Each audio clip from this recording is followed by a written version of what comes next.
shit was about him and fucking Jada. When she gave him that look, she basically said, now, all this shit I've been talking on Red Table, y'all see this now? Watch him sit there like a bitch.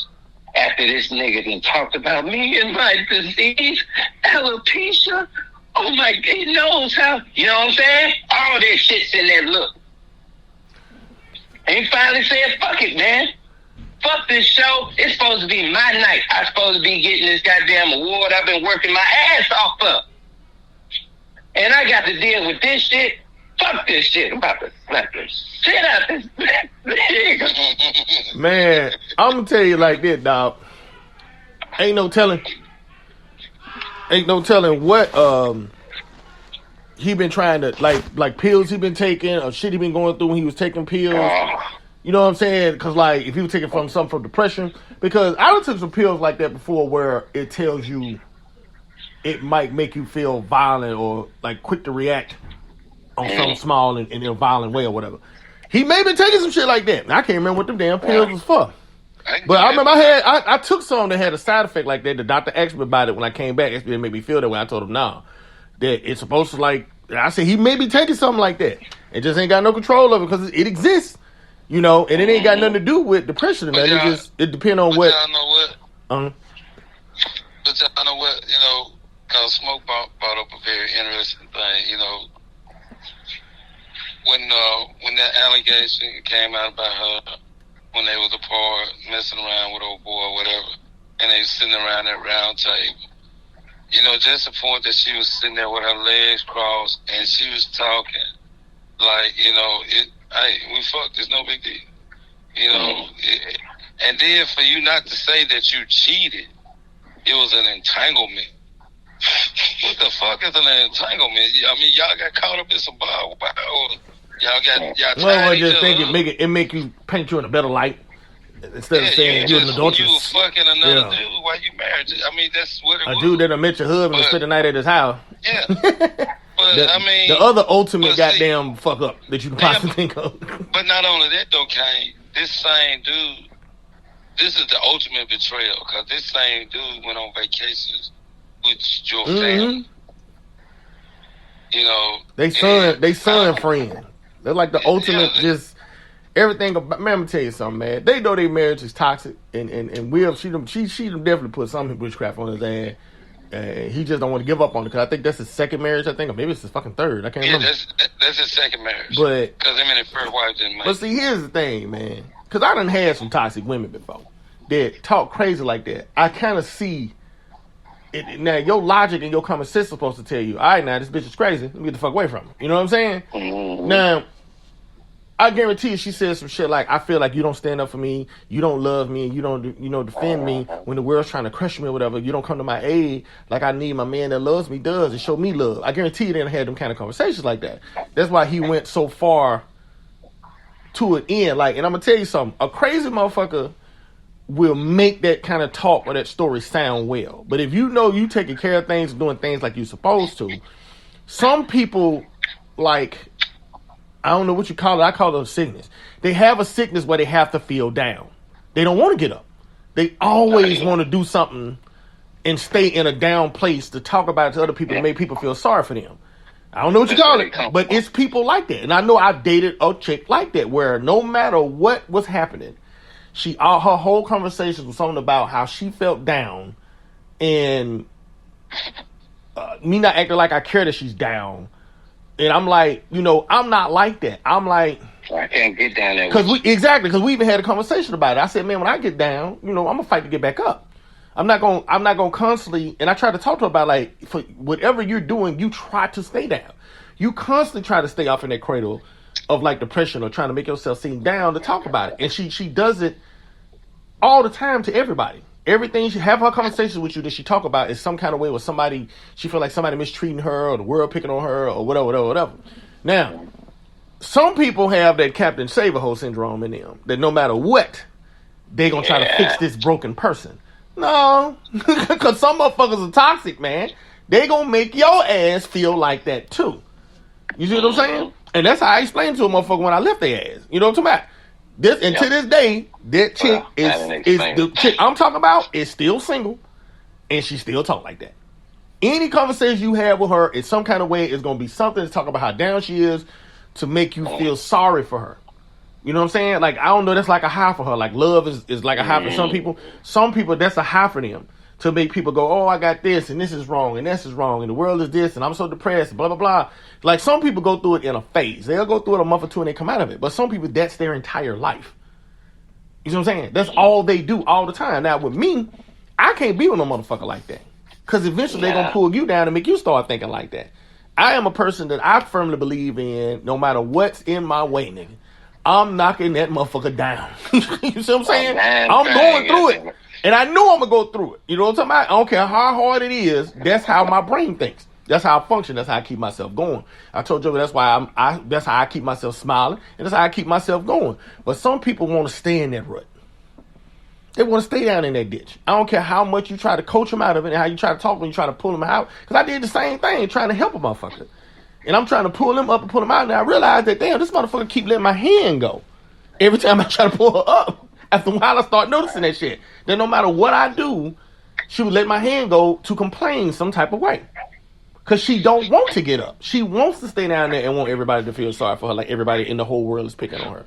So that's what I call toxic. I'm sure there's some dudes out there like that too somewhere, but that's how I feel like she's doing him.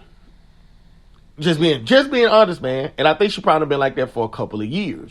Just like the last place they were supposed to be discussing that shit at, like how he did that. People thought that was fixed. I said, I don't think so. Looking at Will Smith's face. Now, that's one of the reasons he probably jumped up. He thinking, nigga, I'm finna be another meme. I'm finna be another sad face meme. How he was looking when she was telling him all that shit. Bro, that's supposed to be behind closed doors. You could have told us some of the stuff if you just wanted to put something on your show, but not like that. Not like you having the first conversation with him, you see what I'm saying, in front of cameras and shit. Y'all sharing too goddamn much. You letting too many people in your life. Because I don't care what nobody say, they read that shit. All that shit like Black Twitter, people saying something bad, people saying we're wrong. And I don't care what nobody say, man. I'm going to go ahead and see it. Ain't no right in that shit. What you saw him do up on that stage, man, ain't no different than a bully walking up to a motherfucker he mad about something and putting his hands on a motherfucker, slapping the fuck out of him. Right. That's all it was, man. All I saw was a bully walk up on the stage. I'm just going to be honest with you. That's all it was. Yeah. It was just a bully. You just picked on somebody you knew were weaker than you and wouldn't fight back.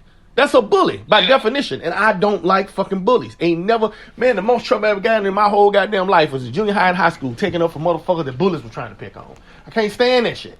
I can't stand it because I always feel like people are that brave to do crazy shit like that to the weak people. Like everybody I remember they were picking on was small as shit when I was in school. Same thing, shit. Will Smith. Will Smith probably went by, especially the pair of little weight. Will Smith probably pushing 225, 230. You think? Somewhere up in there. Easy. I guarantee you that goddamn it, Chris Rock ass ain't 110, 115 pounds floating fucking wet. Soaking fucking wet. He might be a buck. He might be 5'9". He might be a buck. Oh, yeah, he about $1.45. Shit, ain't that about all, nigga? So I'm looking at it like this. Will Smith ought to have his ass by damn near 60, 70 pounds. Easy. Yeah. Easy. I just don't feel like you would have been that animate to go up there, say for instance, if it was like The Rock versus Chris Rock. Yeah, or if it was like, shit, even if it was Kevin Hart. Nigga, I'm be honest with you, nigga, because Kevin Hart was Philly too. I believe Kevin Hart. I believe they would have been fighting like a motherfucker if you slapped Kevin Hart like Kevin Hart got them hands though. I believe they would have been strong. I believe even a small motherfucker like Kevin Hart, but Chris Rock ain't that type of person. He's just not. Right. He got a whole TV show showing you he's not the type of person. He ain't a fighter. He not that type. He was never on the block. He ain't that type of person. You see what I'm saying? Nah, he ain't that type of person. Will Smith is the ultimate Negro I always talk about when I be telling folk when they be doing shit, running up on motherfuckers.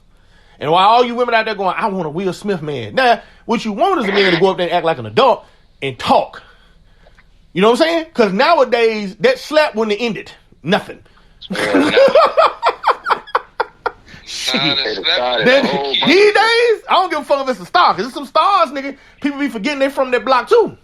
And they are stars. Yeah. Shit. Most of the shit like them, you walk up and do shit like that, end up with a nigga playing hopscotch. Try Ice Cube with that same move. You know he from the block. No, what I'm talking about. It's some motherfucker that would have been at them Oscars that they from the block. They got that street mentality in them. Like, did this nigga just hit? You don't put your hands on nobody, man. I don't give a damn what nobody tell you. I don't care what nobody tell you, especially if you started. Cause I swear to God, I would have lost. Man, I would have lost all my endorsements. You hear me? I would have lost every fucking endorsement. Cause man, I would have turned into full nigga mode. I'm talking about full nigga mode. Boy, I've been whipping ass and talking shit at the same goddamn time. Shit. Like, nigga, you ain't gonna be no Fresh Prince out of this, your bitch ass. But I was saying all kind of shit. And then he kind of trying to punk me from the stage. Like, even if he did slap me, came up there and said something, walk off, keep my wife's name out your mouth. My reply would have been, well, what you gonna do about it then, nigga? Don't be up here acting like you tough. See, that's that block mentality, bruh. You can't try to punk no grown ass man. You ain't been trying to punk no grown ass man. I'm through talking about your wife. I'm on your ass for the rest of the motherfucking show, man. You want to try that running up shit again, nigga? He wouldn't have been in the seat. I'm telling you, I'd have kicked his ass smooth in the chin. Dude, see, I'm telling you, because I was saying, was Chris Rock still announcing after that? I blame the Oscars for the ultimate fuck up. The Oscars and the LAPD. Because how, after that, Chris Rock got to still come out and see this nigga that done slapped the shit out of him in the front row. This man, he ain't even threatened me. He done put hands on me. Now I got to walk out and keep seeing this motherfucker sitting on the front row in an event. So we can just slap people at the Oscars? How you making this shit look to kids that's watching this shit? Oh shit, nigga, it's cool to slap the shit out of somebody. Right, dog. It's cool to put hands on motherfuckers with no provocation for it. Bruh. Man, you know how inconsiderate that is for his kids, man? Bruh. God damn. See, I'm going to tell you something. That is the ultimate disrespect to any black man. All black men, see, white folk, y'all don't know that. But black man is two things that will get a motherfucker goddamn it battle royal jumping off. Calling him a bitch. That's going to get your hands going. And slapping a son bitch in the face. Because you didn't even ball up your hand. You do bras like that. That's the ultimate disrespect. Like, nigga, you just a bitch. Basically what he's saying. I'm like, man, Lord Jesus. We would have tore some shit. You hear what I'm saying? You hear what I'm saying? Man, we would have, Lord have mercy. I wouldn't have been on another movie after that. Because they were like, yeah, that nigga went full nigga. He went full... he went full nigga up there. But y'all remember this? This started way before this shit, because, you know... I don't believe that shit. I don't believe that shit either. No. I ain't talking about Chris Rock. I don't believe that shit either, Smoke. Because when her and Tupac was friends, you know, he had a little thing about them being friends. Yeah. This, like you said, this shit been going for years, bro. Man, that's just who she is, bro. At the end of the day, years of being in a toxic relationship. You just in a toxic ass relationship, and you feel like you got to act and respond in a fucked up way to keep your wife happy. First of all, that's the definition of toxic, nigga, by definition. And the other fact, whenever all these women go, I want a Will Smith. I want a Will Smith. Yeah, until he get his ass shot or go to jail. Let me slap right up, slap him motherfuckers. Because you know, like other dudes be having posses and shit. He may not be the type of person that do that, but his boys will. But I heard a comedian say this just today. There's a lot of men in their grave because a woman done looked a certain way like Jada did, or said, you gonna let this nigga talk about me like this? Then had it happen. A lot of niggas fucked up because of that one little shit. Mm-hmm. And it wasn't necessary. And bruh. Like the lady said, the person ass you should have been getting on was sitting right beside you. That's who ass you should have been getting on. Not that man up on that stage. That man doing his job, which is great. And not only that, he don't write the motherfucking jokes. They writing them backstage. He just reading what they wrote. He get to see him though. He get to see him before they go out there. But like I see it. Yeah, he get to see him, but still he ain't write the motherfucker. But to be honest, man, I ain't gonna lie to you. When I first seen the incident happen, I didn't hear the joke. I just saw it like pop up on my news feed. So I'm trying to find it, and then I finally see the video, because before I saw the video, I'm thinking he done said some fucked up shit like, it's like your wife is a bald head hoe and suck dick or something. You know what I'm saying? I thought he took us back to the early 90s, Smoke. Bald head hoe suck dick. I thought he said some fucked up shit like that or something. You know? He ain't do nothing like that. But I was like, when I heard the joke, like I went, said, wait. It wasn't even a funny joke. I said, it ain't got nothing to do with being funny. It wasn't that insulting. I didn't feel like that was an insult. He didn't say nothing about bald-headed women are ugly. He talked about G.I. Jane or fucking Demi Moore with her fine ass back then.